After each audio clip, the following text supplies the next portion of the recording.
Welcome to Devotionary, where we make the Bible accessible and applicable.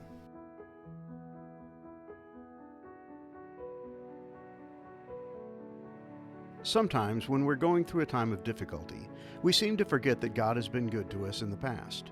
The present pain seems to induce long-term memory loss, causing us to doubt God and His goodness.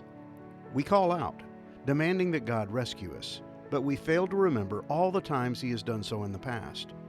But present pain should be a good reminder of God's past mercies. He's always been there, and if we look closely, He's always come through for us. Maybe not according to our liking or our preferred timing, but He did come through.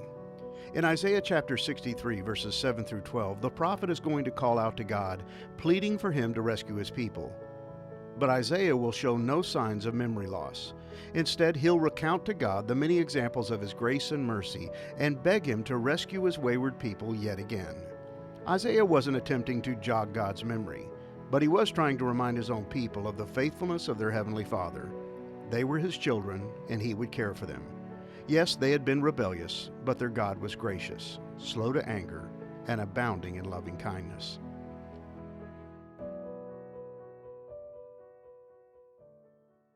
After hearing God's grand plan for the future redemption of His people, Isaiah responds with a somewhat nostalgic recollection of all of God's great and gracious redemptive activities on behalf of the people of Israel, and he does so in the form of a prayer.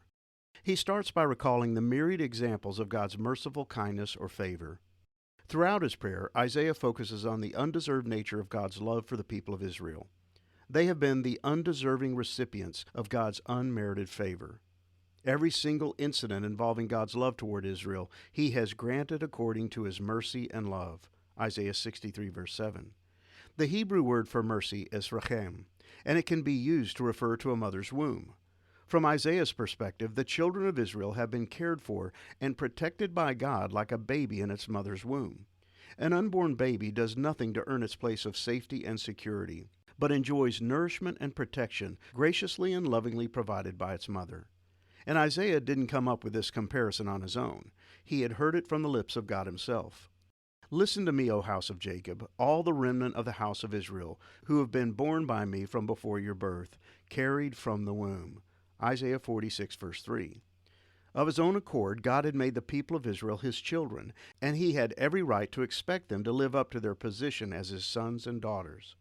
God had agreed to be their Savior, providing them with protection and rescue when necessary.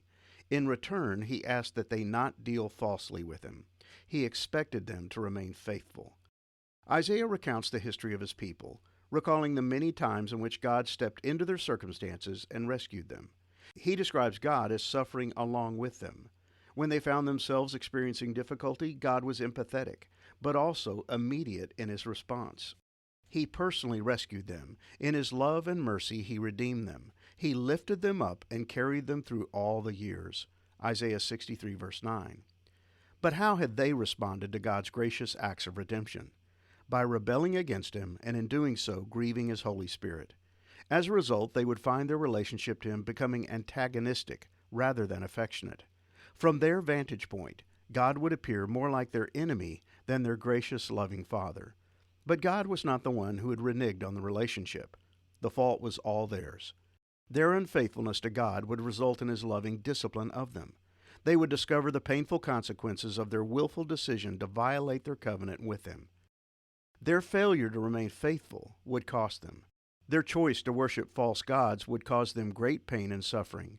And Isaiah recounts the many times the people of God had called out to the very one they had abandoned, in the hopes that He would rescue them yet again. Then they remembered. Isaiah 63, verse 11. It took the very real presence of trials to get them to recall the true identity of their Savior. It had been God who had rescued them from their captivity in Egypt. It had been God who had brought the plagues upon the people of Egypt. And it had been God who had provided them with a path across the Red Sea, allowing them to escape the armies of Egypt. They remembered, and they cried out. Now Isaiah cries out. He turns his recollections of God's past mercies into a call for His immediate intervention into their current state of affairs.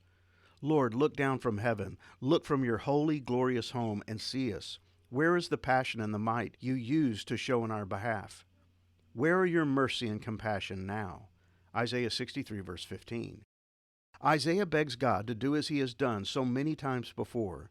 He knows that they don't deserve God's favor, but he pleads with them to extend his mercy and compassion yet again.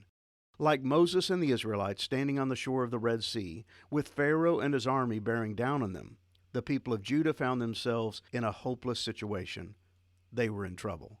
The enemy was bearing down on them, and they had no way of escape. The only hope they had was God. And Isaiah addresses God as their loving Father, appealing to a sense of responsibility for his children. Surely you are still our Father. Even if Abraham and Jacob would disown us, Lord, you would still be our Father.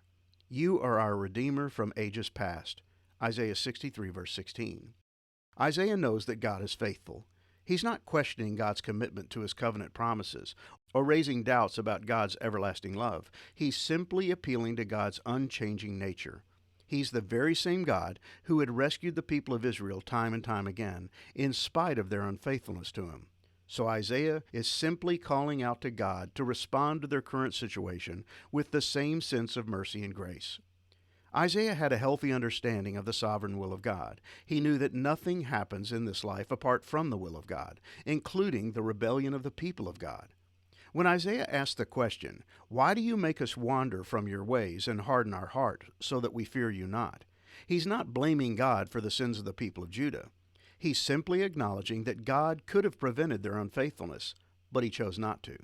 To put it another way, God gave them free rein to practice free will. He allowed them to live according to the desires of their hearts. The Apostle Paul provides us with a powerful reminder of what it looks like when God abandons men and women to live according to their own desires. And it's not a pretty picture. Instead of worshiping the glorious, ever-living God, they worshiped idols made to look like mere people and birds and animals and reptiles. So God abandoned them to do whatever shameful things their hearts desired.